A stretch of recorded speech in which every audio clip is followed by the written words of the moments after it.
از این هجوارا بحثا ریکفتنه که نو ده نوبرا هزین سوریا دموکراتیک هسته و حکومت سوریه ده بکم دوکومنت وی ریکفتنه یا امزاکری که دسته ما ریکفتن جه 14 خالان پیکته نوروکا وی ریکفتنه چیه لسر چه هر دو آلیان لحف کرنه یک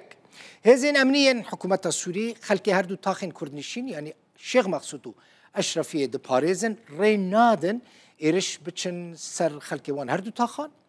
داویل دیارده یا هلگرتنا چکانته چک تنه ده دست هزین امنیین وزارت نافخوی حکومت سوریه ده دمینن و هزین سربازی جه هر دو تاخان درد کون و در باسی روجلات فرات دبن که روجلات فرات دبن کنترل حسده هزین سوریه دموکراتیک ده کسین که بره یعنی بری رکفتنه جه آلی هزین امنی و دهاتنه خواستن ایدی سربستن جبلی کسین که دستین وان دو خوینه ده هبه اف دوکومنتا هاتیه امضا کرن چونو هاتنا دناور حلبه و باکر روجلات سوریه ده آسایی ده یعنی نافچه دبن کنترول کردان حسده ده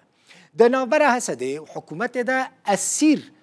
دیل به هفته نگوهارتن زندان تینا پاکش کرن ریکفتن ده بیجه اروها نونرین هر دو تاخان ده انجمن پاریزگاه حلبه ده جهد گرن پاراستنا دزگاهن خواندن خدمتگزاری اداری و سازی دنین لتاخن شیخ مقصود و اشرفیه بردوام دکن و پاراستی دمینن